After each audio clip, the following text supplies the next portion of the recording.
listen to this, you're working a job you don't like and you want financial freedom so you can retire. No, you don't. You'll be miserable sitting around doing nothing.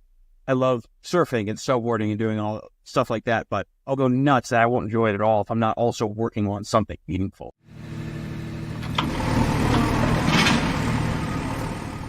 All right, welcome everybody. Dan and Mason here, and it's just us today. So we're going to talk a little bit about the future of land investing, where we see it going, what we're doing to prepare for the future and the ever-changing and evolving landscape of business in general, and how we're continuing to thrive. But before we get into it, what's going on, Mason? Yeah, I'm looking forward to this conversation. I think it's really relevant to where both of us are at kind of in this business of making sure that we still focus on the bread and butter, but looking at growth opportunities in a sustainable way and having both more competition and the same competition to, try and figure out where we're going. So it'll be a useful conversation where some of it will be a little bit speculative, and a lot of it will be based on our data and experiences that we have. Yeah, and of course we both have heard about things getting more competitive. We've seen it in our own business, but I will say one of the things that made me want to do this podcast is I was looking at some numbers in arrears as far as mail, because everyone's talking about how much mail has slowed down, and whether that has happened in the last few months. It's October the 2nd of 2024, maybe. But I looked at all the deals we got off of mail in 2023, and then all the deals we got off of mail for the first 6 months of 2024. And the reason being, it takes a while. A lot of times we get a mailer lead. We don't close and profit off of it for 4, 6, 8, 12 months, right? So that's why I consider the 4 months of the second half of this year not being relevant yet. And honestly, it wasn't that different. And I had kept the amount of mail steady from the end of 2022 through now, where we've ramped up cold calling, but we've kept mail at right around 10,000 a month. So that, and also a lot of the marketing's been the same. I've had pretty consistent acquisition managers. So few variables have changed, and it's not really that different, but it is certainly different than 5 years ago. So I think it's not getting so competitive that it's not doable like some people imply, but it is slowly and steadily getting harder. I think you're right on there, and this is why tracking the data is so important, where a lot of times the assumptions are right that you make, and sometimes they're completely wrong. Like I pulled it up while you were talking of looking at our lead conversion, or how much mail we're sending to how many deals we're getting, and for mail, it's anywhere from 0.5% to 0.1% of the total letters that we send result in actual deals that we're sending. And we have it broken down by like the specific mail type and all this stuff where it's like, oh, that's obvious, I should probably do more of that, but it's also boring because there's AI and social media advertising, and there's all these other technological and creative implementations that we can put into our business that end up not necessarily yielding results. But on the flip side of it, it's important to recognize you're not going to be able to get meaningful data in a week or a month or anything like that. So it's one of the challenges within business of when to test something or when to quadruple down on something and how much data it actually takes. But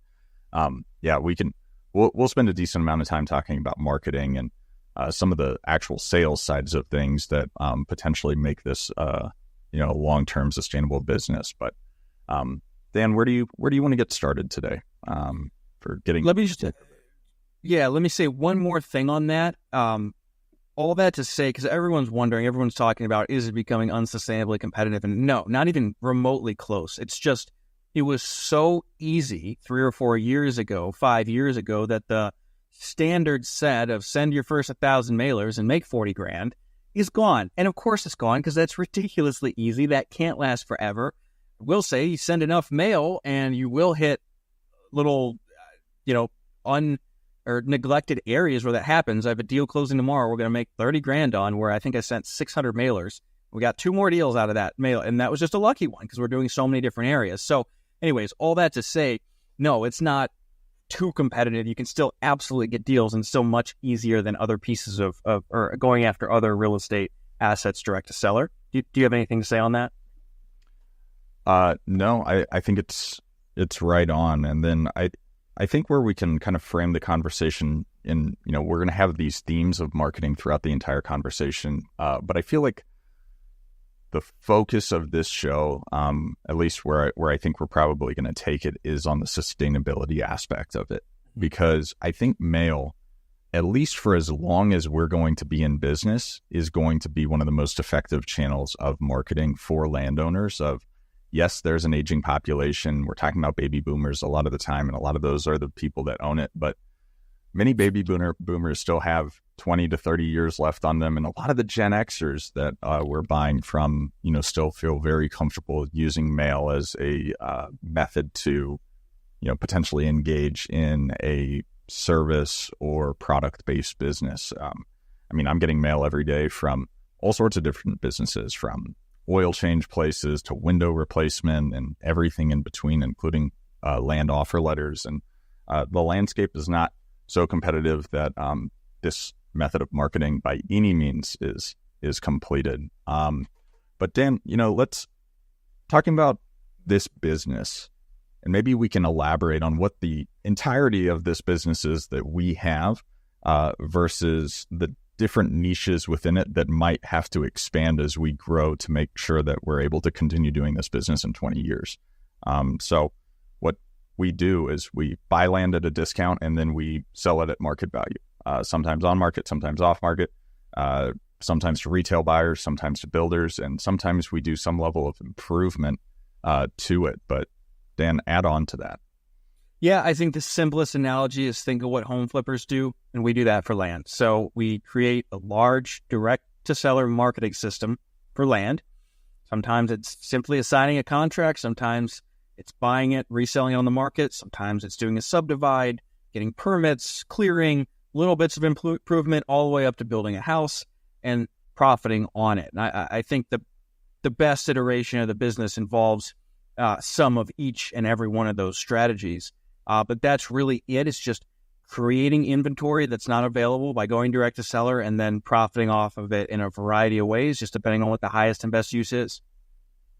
Yeah, absolutely. And I think, Dan, you can probably provide more context of what this business was like from when you got started compared to whenever I got started, and how you've seen it evolve over the last 4 or 5 years of starting potentially with the marketing, which we can both discuss, to the deal cycle timeline, to the markets that you're operating in, and kind of what you've seen over the last 5 years. And then we can kind of talk a little bit more about the simple flipping and how we're anticipating it evolving, if at all, over the next 5 years.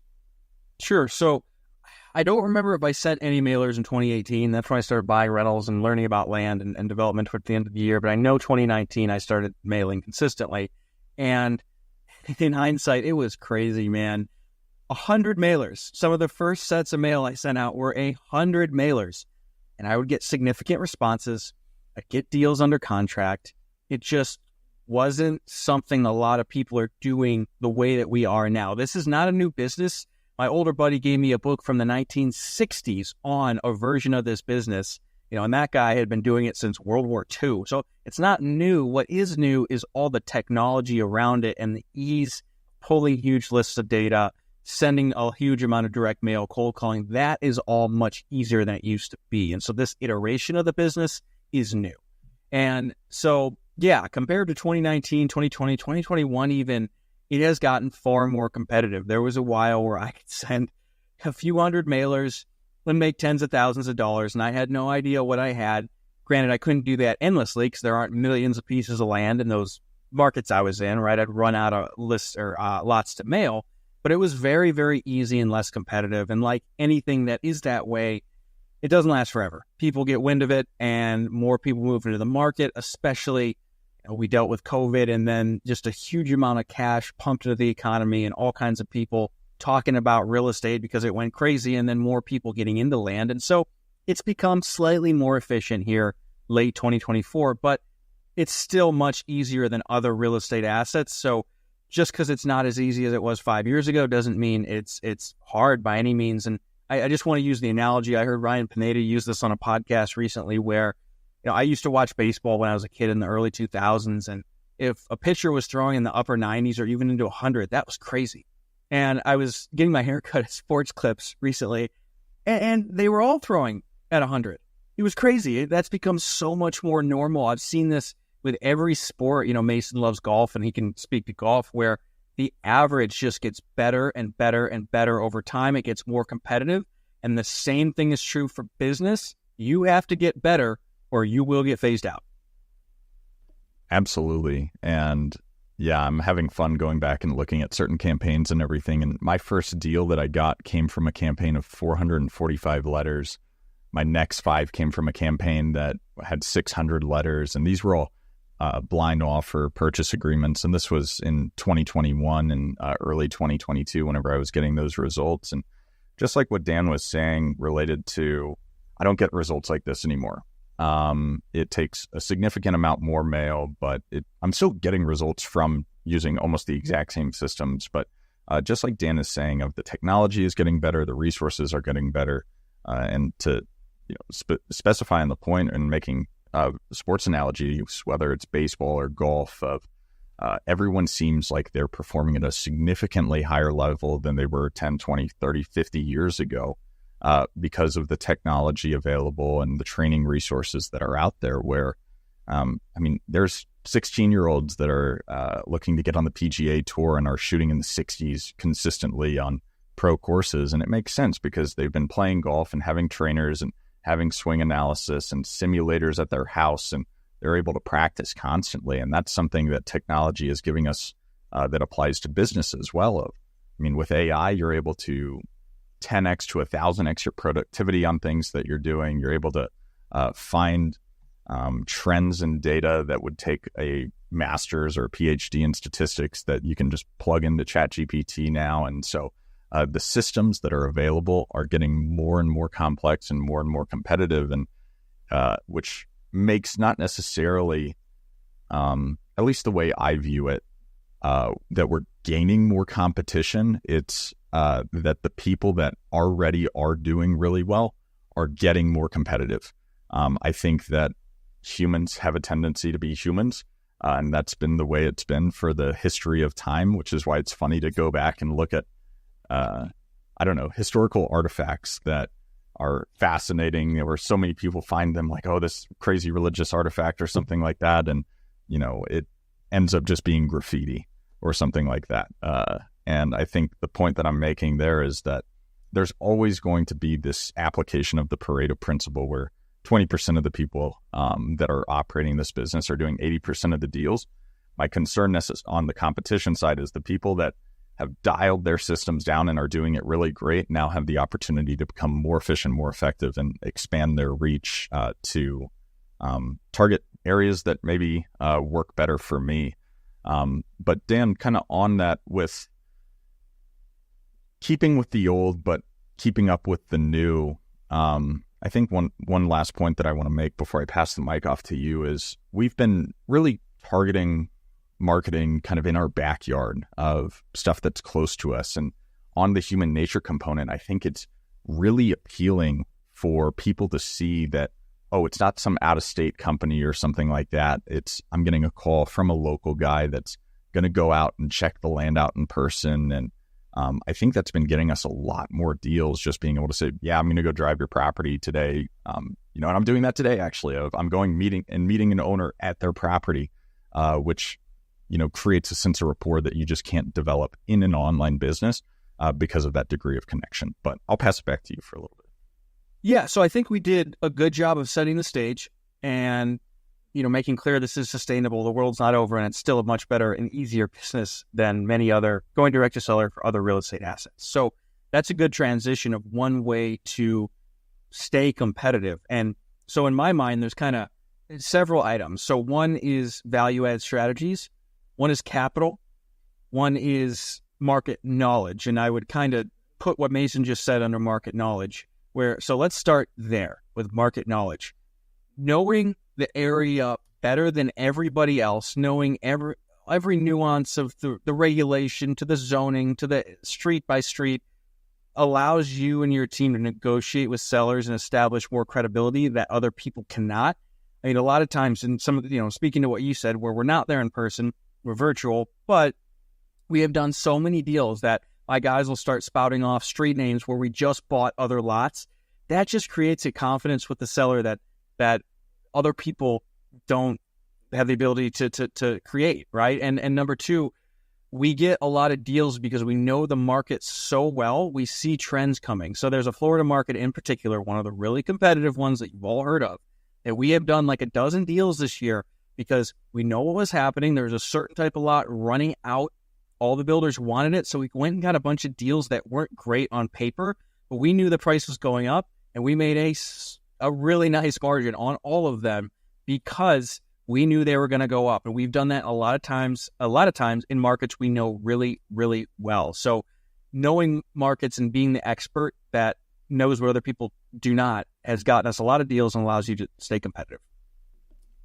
I agree with that. And to potentially make it more tangible, I think that what we encounter a lot of times in this business is people that bought these properties as either building a dream home or a retirement home in some of these more rural, nicer communities, or potentially developers, or potentially the retail buyer, retail investor that viewed land as a good investment. And Dan, I wonder if you could speak a little bit to the failed subdivisions that you've done business in and how your knowledge of maybe the history of that subdivision can impact a seller being able to trust you and take the deal over the finish line of, hey, I know you bought this thing for more than we're able to pay for it today, but this is why, or this is the history of that. Yeah, that's okay. I'm glad you brought this up because I can speak to Pueblo West, the place I learned to do this in years ago. And that one, okay, they bought those very cheaply, but to your point, being able to talk about just the history of when it was built, the subdivision, who did it, what happened, talking about the governing body, because there's the county and then there's also a metro district overseeing it, what's going on in that government, knowing the cost of the water taps, the permitting process, all this just builds a legitimacy with the sellers that other people cannot, and also being able to honestly say, hey, we are building in this market. Hey, tap fees have gone up another $5,000. Come on, work with us here. That gets us deals all the time, So, yeah, I think that's a good point. And to expand on that further, that market's a great example where we've turned deals that were smaller margins simply because I know everyone there, and there's certain types of lots where there's builders that I know I can call, and they'll buy them pretty much every time. And because I have a certainty of being able to resell or assign, we can take smaller margins and still monetize those leads. We build there, so there are a few lots I've bought that weren't that great of a discount, but they're just killer lots, and they're making now great rental properties or great spec homes.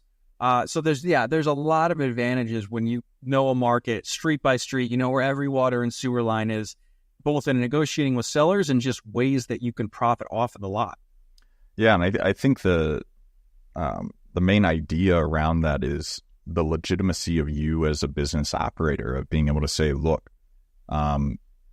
this is why we can pay this much money, because the water taps cost this much and sewer taps cost this much, and this is what houses are getting constructed at a per square foot basis on it. And in order for us to make any potential money on it, and being able to have those transparent conversations of, you're clearly an investor, that's why you're calling, that's why you're buying it off market, and they're engaging with you because they're willing to sell on market.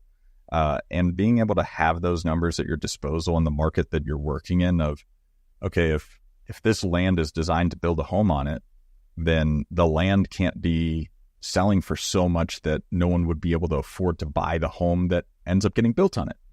And I think just being able to speak to those numbers really, beyond the numbers, but the actual streets, and saying, hey, I actually just bought a lot here, I just built a home here, or anything like that, will just continue to increase the legitimacy. Even in markets that you don't necessarily have that level of familiarity where you've walked street by street. But there's areas, Dan, that I know that you've done business in the Southeast that at that level, and same thing with me in certain markets that I've done business in the West, that I know enough about it to be able to just have a really intelligent conversation, and being able to have that number of, I know exactly how much I can pay for this.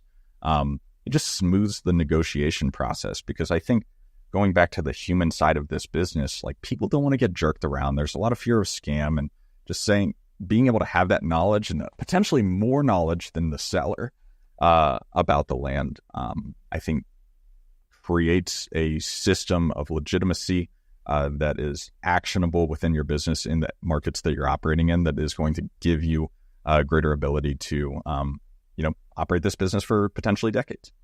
Yeah. And one more, a lot of great points. So one more tangible example of this, in my favorite North Carolina market, if it doesn't have sewer, we get a perk test done every time by a soil engineer, not even by the health department, by just a soil engineer. And having that letter, being able to advertise it, hey, we just had such and such soil company or soil scientist test this. You can call him, talk to him. It's good. That makes it so much easier to sell. And so knowing little things about what draws people in that market, there's a lot of times irrational value adds where you're like, what? It's $500. It's $600. Why are other people doing this? This makes it so much easier to sell. Or out east of Colorado Springs, where you can put in a well and septic and sell those things so fast, and a lot of times for more of a margin than what it costs you to do that. You can only know that if you know the market really well and have those systems set up. So just another example of how knowing your market can give you an advantage over your competition. Yeah, absolutely. You mentioned, I think, 3 or 4 points before. We talked about market knowledge. Yes. One of the other ones was value add, just different, having multiple dispo strategies. So we've kind of already got into that. You want to go through that? Yeah, I think that in any business, you have to really examine what value you are providing to the stakeholders, or ideally the customers. And I think sometimes it can be difficult to identify what your value add is in this land flipping business whenever you're just doing simple land flips. And the way I kind of break it down is, you're taking inventory that has been off the market potentially for a long period of time and putting it on the market again to allow someone that's actually going to use that property to its highest and best use to be able to do it. There's currently a shortage of housing pretty much everywhere in the United States. And one challenge that builders have is just being able to go out and get land. And we'll talk about capital in a little bit, but there's very few capital solutions for land acquisition, as well as construction loans and everything in between that's not outrageously expensive. And I think that in the land flipping model, being able to go and purchase land off market at a discount, and then either wholesale or double close or resell it at closer to market value or slightly below market value, ends up being a value creation. However, with that being said, with there being a lot more people in this space, I think the idea of inventory creation needs to be a little more, valuable, where instead of just taking stuff that's been off market and putting it on market, that a good realtor should be able to, go find leads like that and stuff like that too. You're actually taking one and turning it into many. Whether through lot splits, minor subdivisions, or major subdivisions, because there's so much unused land out there. And we're talking about Colorado Springs because I'm doing business out there, where many people are interested in buying 35, 40 acre tracts, but they cannot buy the 300, 400, 500,000 plus acre tracts that are available. They just can't afford it, nor do they want that much responsibility. And so taking that, 200 acre one, splitting it into 540s really increases the value of the land, because a lot of times smaller is more expensive. And I think there is a huge future and in this kind of minor subdivision model, at least within my business right now. Yeah, strongly agreed. I think really the big picture point with value add is having, in conjunction with the simple wholesale to retail, you have maybe some small subdivisions like you're describing, small improvements on lots where you can sell them quickly at a higher margin, maybe a build or two, right? Where all these different strategies are allowing you to have more consistent closings, and just more dispo strategies where you can take lots that maybe aren't discounted that much, that are still really nice lots and profit off of them in other ways in conjunction with the big discounted ones, the large discounts you're getting on some. I really think that makes the business more sustainable, number one, and also ultimately just more profitable. I agree. I think that some of those points, the small improvements that you're talking about, is where we've been burdened in the past too. Of it's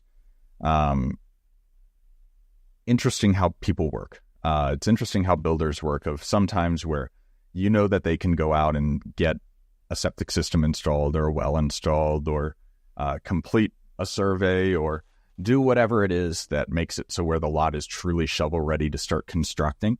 But whenever it's not there, they're just not interested. Even if the pricing of the land works out in a way that, oh, I could go install it myself and I would make more money in that capacity of, I think that within this industry of, call it development, from taking raw land, entitling it horizontal, all the way to vertical and everything in between, a lot of people operate within a very specific niche. And so if you're trying to sell a product that requires an additional middle person or something that's outside of the scope of responsibilities that typical stakeholder within this process doesn't usually operate in, it's going to greatly reduce the value of the product that you're offering and increase the timeline of the product that you're offering. I think so often that you think that the best thing to do is just turn and burn and not put any money and just flip it as quickly as possible. But if you look at your comps that are selling in whatever market it is that you're doing business in, a lot of times people don't read the descriptions of, oh, look, days on market for these ones are 3 days. But for these ones, they're way longer, and it's because there's no good pictures of it. And it's like, well, no, it's because a driveway's been put in and building site cleared, well and septic, already in, or water and sewer taps already paid, or that sort of thing. And those ones move like crazy, and the ones that aren't improved don't move like crazy. So I think that those small improvements end up a lot of times being the things that differentiate being able to operate this successfully. And it's something that, we both learned from experience with doing deals that have worked really well and doing deals that haven't worked as well. And I think, we can keep kind of talking about the value add and maybe go into the vertical component a little bit. But I think one theme that I want you guys to think about as we're making our way through all of this is the access to capital challenge. There's a reason that all of these steps are so necessary within this process and the value add that you're creating, because there's so many challenges accessing capital for builders and developers. Yeah, if we want to hit on the vertical construction, we can, but let's bookmark that point, because under the capital portion of the conversation, I want to talk about just you as an individual business owner being prudent, and along with finding better lenders and investors, putting aside money so that you can do deals that other people can't. So let's just get into that quickly. You mentioned don't turn and burn all the time, and agreed. Maybe if you're new, you have to, just to make money, but you want to get out of that short-term mindset as quickly as possible, where you can only do that if you're prudent, you live below your means, and you put money aside. And so the quicker you can get to a place where you have plenty of money, where your burn rate each month, both your personal expenses and business, is a fraction of what you have in cash, then you can think longer term, you can make better decisions that will benefit you more down the road. And the more that you stack your own money that you're able to use in your business, and we can, debate this a little bit, but the more you can do deals that everybody cannot. So, I mentioned that Florida market where there was a certain type of lot that was going up in price and selling every time in a couple of days. Like, this is the most liquid I've ever seen land. And so there were a number of deals I did this year that weren't the best margin, but I didn't care because it was in my mind basically an assignment, basically a double close, because we were so certain we could resell them. And so I bought a number of these and flipped them and made 10, 12 grand, or we bought it 40 and sold it 58 or something like that. Because I have my own cash. So I don't really care what anyone else wants or thinks. I'm going to do it because I know that I'm right. And I was right because I know that market better than everyone else. And you can't make those decisions and do that if you don't have your own cash. And so I think a big part of everything we're saying that puts you in a better position than much of your competition is being prudent over the course of years, building your own financial position. And it also allows you to get lines of credit and loans easier and that sort of thing. But it also just lets you think more rationally because you don't need anything for a good while. And so that lets you make better, longer term decisions, do more of these projects that pay off more, but might take 6 months, and just puts you in a position that most of your competition is not. Yeah, that right there is something that everyone needs to rewind and think about over and over and over again after listening to it, because I think there's such a focus on using other people's money in deals, and there's a lot of pros to that and a lot of cons to it. There's a reason it's called leverage, and it allows you to grow and expand your business, but also it can not work out if you have not done enough deals to really understand how leverage effectively works. And with so much, and we're not talking about this from a greed standpoint of if you have passive investors or active investors that are involved in your business, that it's allowing it to grow, that's fantastic. And I will say, though, the amount of deals that both of us have passed up on, whether it's on the funding side of things or within our own company, because we didn't have that huge cushion of access to capital, it's staggering. We say no most of the time because we don't have unlimited funds, even though we know it's going to be a good deal for the most part. Because, I mean, there's deals that if you don't have to worry about paying a lender or anything like that, the margins might not look great. But if you can get a 20% cash on cash return in 30 days and do that over and over and over and over and over again, you really start to see how it's like, oh, shoot, I just made $700,000 this year just doing deals like that, just doing these small deals. So in addition to that, I think it allows you to have a cushion in your business that it's a metric that a lot of people don't talk about, is your days cash on hand. Of there's so much that goes into operating a company like this. Your own personal pay, salaries, wages, benefits for your employees, your marketing spend, your marketing costs. And if you don't have a huge cushion of cash devoted to that, it's like, what's your runtime in your business? How long until you run out of money? And then in addition to that, how many of your own deals can you fund? Because there are so few funders in this space, which Dan and I are trying to be the go-to resource for everybody. But there's deals that we would pass up on that if they came into our own business, we would probably take. And so being able to build up that cash reserve for yourself to invest in yourself, invest in your own company, is one of the most crucial things that you need to be working on. Yeah, absolutely. And it goes both ways too, where there's some really home run deals that we've gotten this year where I didn't have to give anything away to a lender because I had my own cash, right? So that's something to work towards for sure. Now, there is something you mentioned right at the beginning of this show. We can talk a bit more about any of those strategies, but I didn't want to forget this about boring. And my screen behind you, behind the camera here, has my email pulled up, and I'm closing a lot in Florida today, or it might close tomorrow. I'm not sure. And it's really boring. We're buying it at 24, so it's going to be like $2,500-$300 all in. We'll probably sell it at $39,000, and I'll make $10,000. And I am so sick of. I've done so many of these the last 5 years, and they're boring, and they're not that profitable. But having done hundreds of those, it keeps the business moving, and they sell more reliably at those low price points so that we can stack on the bigger deals on top and be ultimately more confident in approaching more builds, subdivides, and just larger deals in general, because I have these little deals closing over and over and over again. And so you mentioned how boring this can get, and I think that's true, but it's one of the most important things for any business owner, is to be okay with just endlessly iterating what already works and not stopping something that's working just because it's boring. I mean, Hormozy says this all the time.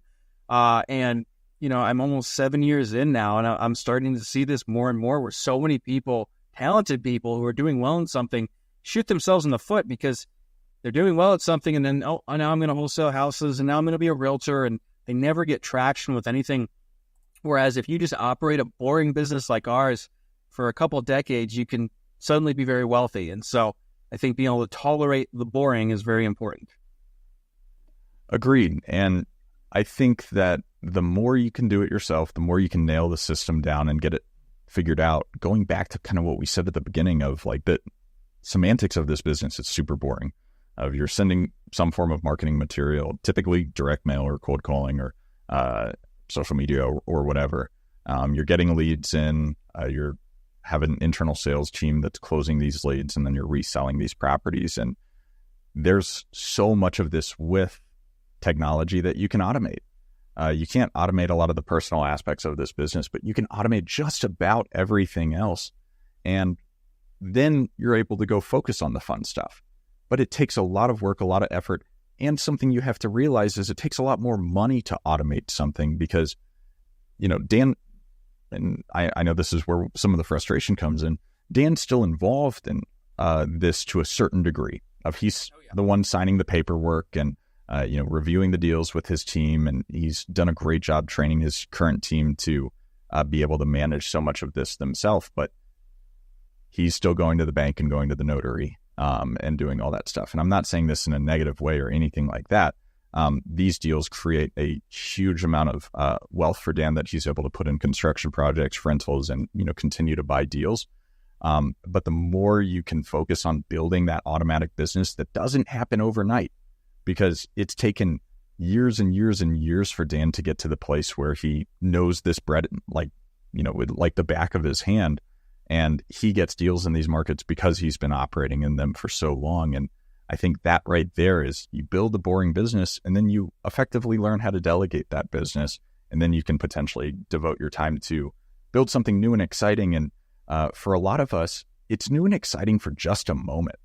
You get that dopamine rush of doing something new or closing some exciting deal or whatever it is, and then you're like, the grass was greener. I kind of miss the simplicity of going to the bank, to get documents notarized and send a wire for a deal, and then 7 days later come back to receive the wire and sign all the documents on that end. So I think it's difficult, and kind of on the mindset side of things related to this is try and find enjoyment of the simplicity of what business really is, because the super complex problems, they don't necessarily need to exist. And while we've talked a little bit about value add and some more, higher level structuring within these deals, sometimes you don't want to get into these headache projects that you got into for the sake of patting your own ego or experiencing something new.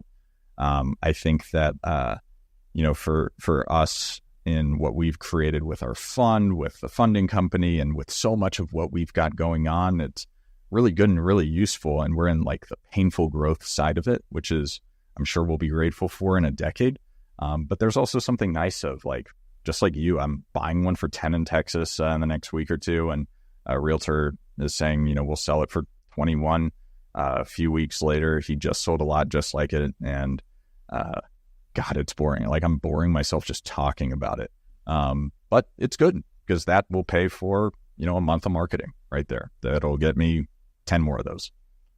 Sure. And to that point, we might even have to do a whole episode on investing, because of course we always want to be doing better and bigger deals. That's just natural, right? You want to grow, you want to progress. But even if you only made the same amount of money, let's just say you make $300,000 and you never make more than that. Every year you make $300,000. Well, if you're mindful of what you do with that for a decade, especially starting young, I know a lot of our listeners are young like us, you can be very wealthy and have a huge pool of cash to play with and invest and multiply further. And so, yeah, it's boring, but it certainly can at least do what I am setting out to do, which isn't some arbitrary bigger and bigger and bigger. It's more what that allows you to do on a day-to-day basis and go in the freedom it creates. So I think that's important to keep in mind, and why we made the whole point about being prudent with your money and not just wasting it as you make more and more. Yeah, absolutely. And that right there, Dan, is, I think, one of the important points is a lot of us that this episode will appeal to are currently operating and owning businesses. And a lot of the reason behind the reason that we went into these spaces is we were tired of working for the man. We wanted to be the master of our own destiny and financial freedom and blah, blah, blah. And it becomes really easy to create a job that you hate if you've added all these extra layers to it and extra, challenges and complexities that you did that was not your intent when you set out of. I mean, I go back and look on what I was attempting to create of a business that makes me this amount of money so I can live and have geographical freedom and time freedom and everything like that. And I think that right now I'm at a point where I'm working more than I worked at the hospital. And I'm having fun with it because we're creating something. But I think there's this idea out there of building something huge, which is what I'm attempting to do.